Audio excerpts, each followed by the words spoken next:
Hello, fifth graders. We're past the halfway point in the quarter. We only have a few more weeks left after this week.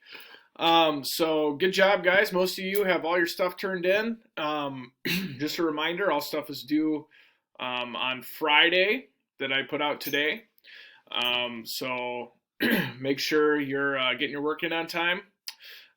This week we are going to continue with the life science. We're going to focus more on different parts of the ecosystem and how they all interact with each other. So let's get started with our notes here. Okay, so all living things need energy, and there's a few different pieces or players in the ecosystem. You have producers, you have consumers, and you have decomposers.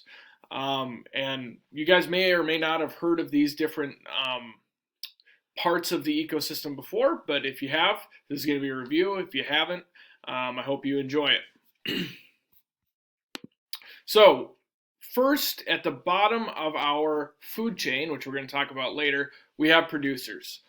Producers use sunlight to directly make food. You guys already know this. We've talked about photosynthesis a lot. That process is called photosynthesis.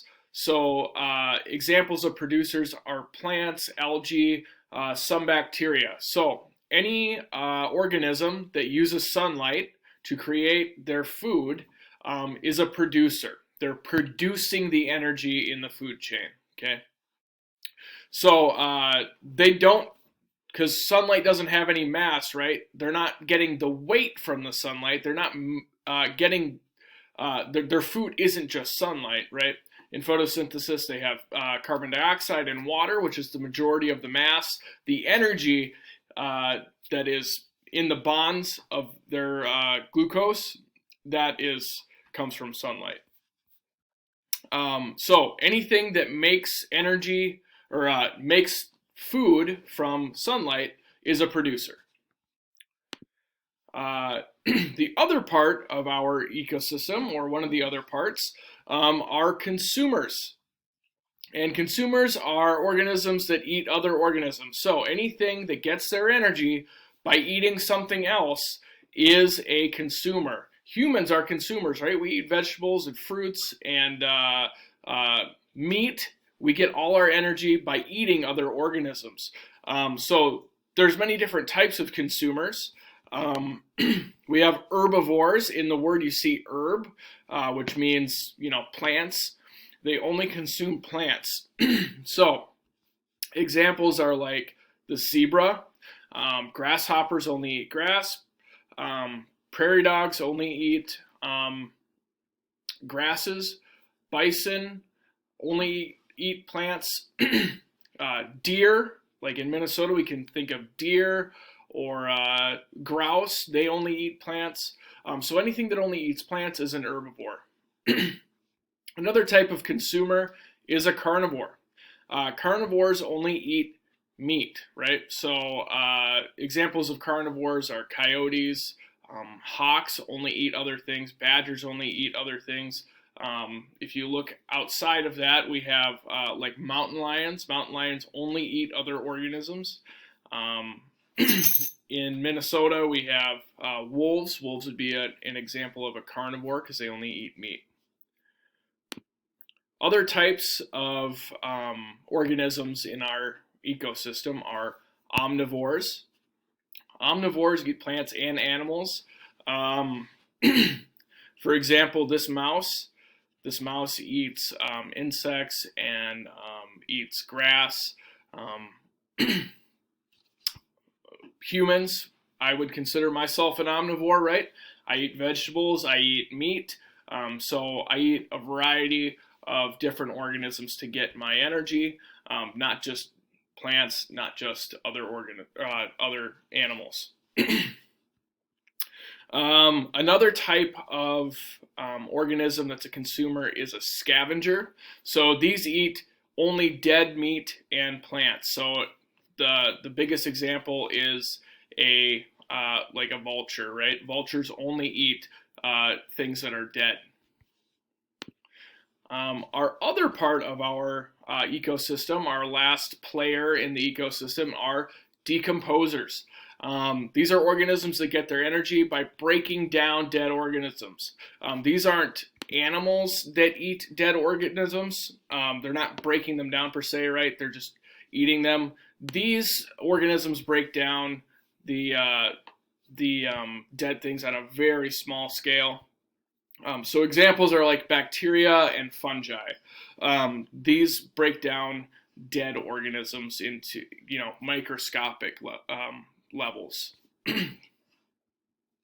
These are very hard to see. You don't really see them per se in nature because they're so microscopic. But you do see like mushrooms and stuff growing on dead things. They're breaking down dead organisms. You also have bacteria. You can't really see bacteria. It's pretty hard. But you can see, like in your fridge, if you leave something in your fridge for too long, mold and things, they grow on that. That would be a decomposer. So we're going to go through some different pictures here, and you're going to tell me what type of organism they are. So let's start here. This is a brown bear, right? Eats salmon, and it eats berries and all sorts of different organisms. So what type of animal do you think this is? It is a omnivore, right? It eats plants and animals, not just one or the other, so it is an omnivore. Here, koala bear mostly just eats eucalyptus, which is a plant. What type of organism is this? It is a herbivore, right? A consumer. Consumes other organisms. It is an herbivore because it only eats plants. Okay, so here we have a group of vultures eating a dead animal of some sort. Is this a producer, a consumer, or a decomposer? It is a consumer. What type of consumer is it? That's right. It is a scavenger because it scavenges dead animals. Humans, right? Here you see a plate of fries, a sandwich with some meat on it. So, producer, consumer, or decomposer? Yep, it's a consumer because it is consuming other things for its energy. It's an omnivore because it gets its energy from plants and from animals. Okay, last picture. We have these polar bears. Polar bears only eat meat. So what is it, a producer, consumer, or decomposer? It is a consumer, right? It consumes other organisms to get its energy. And it is a carnivore because it only eats other animals. So the seal here had a very bad day. Polar bears eat seals. Okay. Now we can show the interactions of how energy transfers through living things, right? These are called food chains. Food chains show how energy moves through an ecosystem. So it starts at the sun, right? Sunlight is the source of energy for almost all the living things on Earth.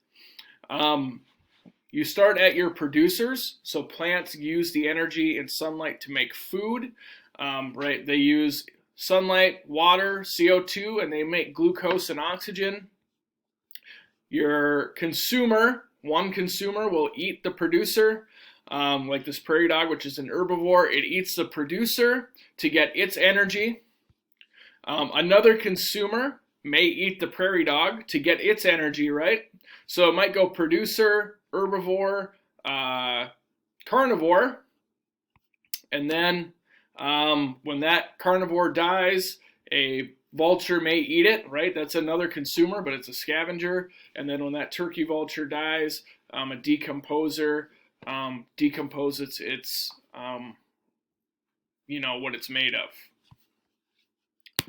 So this week we're just going to focus on food chains, okay? Food chains are a diagram that shows how energy in food flows from one organism to another. So it's just showing in a chain, one single line, how energy might get from the sun to some other organisms. Here is a good example of a food chain. You have sun and water going into the grass, which is eaten by the grasshopper, which is then eaten by a snake, which is then eaten by a hawk, right? You can see how energy is flowing. The energy starts at the grass, goes to the grasshopper. The snake eats the grasshopper for its energy. The hawk eats the snake for its energy. And then the hawk is decomposed by fungi. And then maybe the fungi gets returned to the soil, and the plant takes up some of the stuff in the fungi, right? But mostly our weight from grass and stuff comes from air and water. Okay. So for your assignment this week, I'm going to have you go out and make 5 or probably 3 food chains. I haven't made the assignment yet, but 3 food chains. You're going to take a walk again. I like getting you guys outside, looking at different organisms. I want you to write down the different types of organisms you see on your walk, and then make food chains from that. Now, you might not see the decomposers, right? It's hard to find them. It's hard to see them, at least. But you can usually go out and find each of the different pieces. It's going to be really easy to find producers, right? It's just any plant. It's going to be pretty easy to find some low-level consumers, right? Deer are herbivores. We have insects, mice. You might have to look around, but after that, you can usually find some carnivores too. I can usually go outside and find different types of animals that would fit the description of a consumer carnivore, like a hawk. You're not going to see owls very easily, but owls. You might see a coyote if you're really lucky. So I'm going to have you go out and make some different food chains for this week's assignment. Okay. Be on the lookout for a Google Meet. I'm going to send out a link. I'll send you a reminder. It tells you what time. It'll probably be Thursday again this week, but I'll let you know for sure. So I hope you guys have a great week. If you have any questions, send me an email. And we're on the home stretch here. We only have a few weeks left, so let's finish out school strong.